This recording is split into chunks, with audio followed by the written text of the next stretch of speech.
সরকারি দল শপথ না নিয়ে তারা জুলাইকে উপেক্ষা এবং অবজ্ঞা করেছেন। আজকে যিনি প্রধানমন্ত্রী শপথ নেবেন তিনি নিজেও নির্বাচনী ক্যাম্পেইনে গিয়ে বলেছেন যে আপনারা গণভোটে হা বলুন। যদি এর প্রতি তারা শ্রদ্ধাশীল হন, আমরা মনে করি তারা ওই শপথটাও নেবেন। শপথ অনুষ্ঠানে আমরা যে অংশগ্রহণ করতে পারলাম না, আমাদের একটা আফসোসের জায়গা থেকে গেল। আমরা স্বাচ্ছন্দ্যে যেতে পারতাম যদি আমাদের মতো তারাও দুইটা শপথ নিতেন। সরকারি প্লটের সুবিধা নেব না এবং ট্যাক্সবিহীন গাড়িতে আমরা চড়ব না। আমরা আজকে হয়তো শপথ নিতে ভিন্ন চিন্তা করতে পারতাম, কারণ জুলাইয়ের আকাঙ্ক্ষা এবং গণভোটের রায় এই দুইটার প্রতি সম্মান দেখানো রাজনৈতিক দল হিসাবে আমাদের পবিত্র দায়িত্ব আমরা গণ্য করেছি। আমরা গণভোটের রায়কে সম্মান করেছি, জুলাইয়ের আকাঙ্ক্ষাকে সম্মান করেছি, যারা আমাদেরকে ভোট দিয়েছেন তাদেরকে সম্মান করেছি এবং আমরা একমত হয়েছি যে এই শপথ নেওয়া আমাদের কর্তব্য। তবে আমরা মনে করি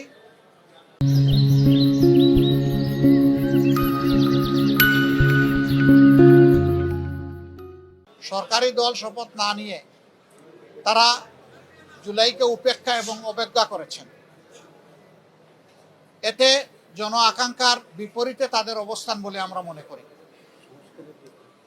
সংস্কারের বিপরীতে তাদের এই অবস্থান স্পষ্ট। যদিও তারা ব্যাখ্যায় বলেছেন যে সংসদ বসে তারপরে প্রভিশন ক্রিয়েট করে এটা তারা দেখবেন, আমরা এটা দ্রুত দেখতে চাই। যদি তারা জুলাইকে সম্মান করেন, যদি সংস্কারকে তারা ধারণ করেন, যদি আজকে যিনি প্রধানমন্ত্রী শপথ নেবেন তিনি নিজেও নির্বাচনী ক্যাম্পেইনে গিয়ে বলেছেন যে আপনারা গণভোটে হা বলুন, যদি এর প্রতি তারা শ্রদ্ধাশীল হন, আমরা মনে করি তারা ওই শপথটাও নেবেন। কার কাছে শপথ নেবেন সে দাবি আমরা করব না। ওনাদের পছন্দ মতো অ্যাপ্রোপ্রিয়েট অথরিটির কাছে ওনারা নিতে পারেন, আমাদের কোনো অসুবিধা নেই।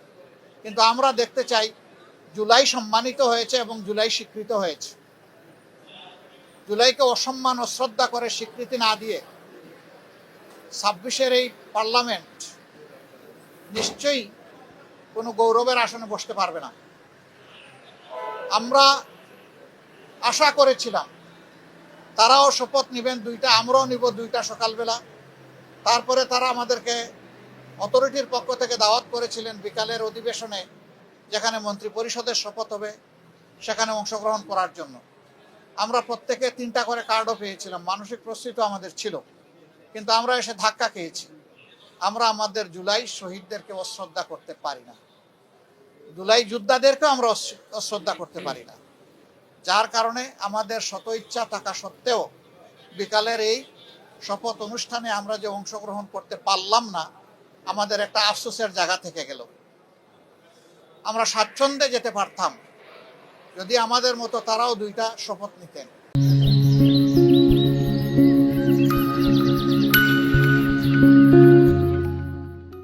তাহলে আমাদের কোনো ধরনের কোনো আপত্তির জায়গা থাকতো না। আজকে আমরা যারা শপথ নিয়েছি, আমরা নির্বাচনী প্রক্রিয়ার সময় জামাতে ইসলামীর পক্ষ থেকে বলেছিলাম যে আমাদের কেউ যদি সংসদ সদস্য নির্বাচিত হন অথবা আমরা যদি সরকার গঠন করি কেউ মন্ত্রী হন, তাহলে আমরা সরকারি প্লটের সুবিধা নেব না এবং ট্যাক্সবিহীন গাড়িতে আমরা চড়ব না। আমরা আজকেও আবার পুনর্ব্যক্ত করছি, আমাদের এই সিদ্ধান্তে আমরা অবিচল এবং অটল। আমরা এটা নিব না এই সুবিধা।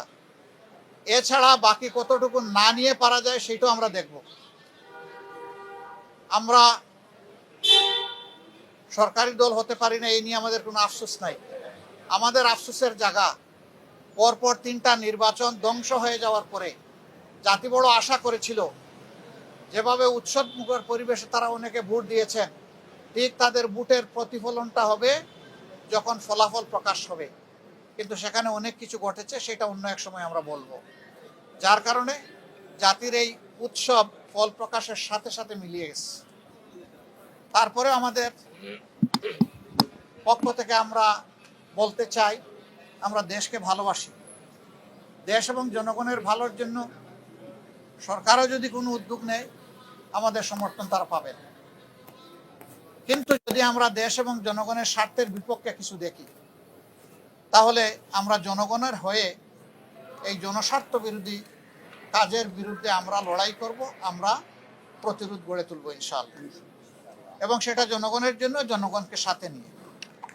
আমাদের এই ক্ষেত্রে নীতিমালা একেবারেই স্পষ্ট, তাওয়ানু আলাল বিররি ওয়াত তাকওয়া ওয়ালা তাওয়ানু আলাল ইসমি ওয়াল উদওয়ান। আমরা ভালো কাজের সবগুলাতে সমর্থন করব, কিন্তু যদি স্বার্থ বিঘ্নকারী কিছু হয়, আমরাই সবার আগে প্রতিবাদ এবং ক্ষেত্র বিশেষে প্রতিরোধ গড়ে তুলব ইনশাআল্লাহ।